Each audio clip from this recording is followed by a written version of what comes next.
Hello foodies, again welcome back to our channel cook and eat রান্নাবাটিতে তোমাদের সবাইকে স্বাগত। তো আমি চলে এসেছি নতুন একটি রেসিপি নিয়ে, যেটি হলো কলমি শাকের ছ্যাঁচড়া। তো তাড়াতাড়ি দেখে নিই কী করে আমরা বানাবো। এখানে উপকরণগুলো দিয়ে দিলাম, একবার চেক করে নিও। তো রান্নাটা করতে আমাদের যেগুলো লাগছে সেগুলো হলো কলমি শাক আমরা নিয়ে নিয়েছি, ভালো করে ধুয়ে নিয়েছি। এবার যে সবজিগুলো লাগছে সেগুলো হলো কুমড়ো, পটল, কাঁচকলা, ঝিঙে, বেগুন, আর আমাদের লাগছে সেটা হলো আলু আর কাঁঠালের বীজ। তো কাঁঠালের বীজটা টোটালি টেস্টের জন্য দেয়া, যদি হাতের কাছে না পান তো দেবেন না। কাঁঠালের বীজ ছাড়াও রান্নাটা অসাধারণ খেতে লাগে, আপনারা জাস্ট একবার বাড়িতে বানিয়ে দেখবেন। কলমি শাকের ছ্যাঁচড়া বানানোর জন্য মাছের মাথাগুলোকে কিন্তু আগের থেকে ভেজে নিতে হবে। তো এখানে আমরা কড়াইতে তেল গরম হয়েই ছিল, মাছের মাথা ভেজে রাখা তেলটাই আমরা ব্যবহার করেছি। এতে প্রথমে 5 ফোড়ন দিয়ে দিয়েছি, তারপর পেঁয়াজ আর কাঁচা লঙ্কা একটু ভাজা ভাজা করে নেব।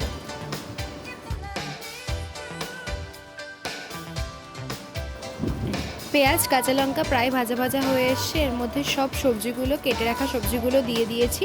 এটা ভালো করে মিশিয়ে নাড়িয়ে চাড়িয়ে নিতে হবে এবং সবজিগুলো সিদ্ধ হয়ে যাওয়ার পর এতে কলমি শাকটা দিতে হবে।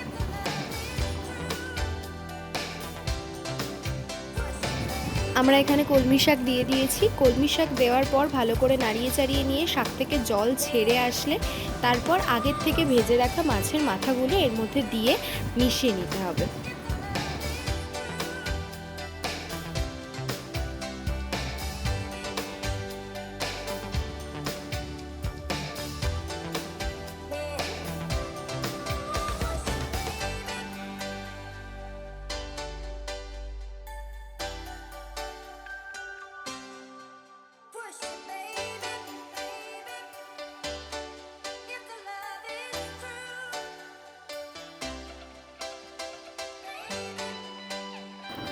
মাছের মাথা দিয়ে শুকিয়ে আসলে তৈরি আপনার কলমি শাকের ছ্যাঁচড়া। এটা আপনারা গরম গরম ভাতের সাথে খান আর এনজয় করুন। সুস্থ থাকুন, ভালো থাকুন।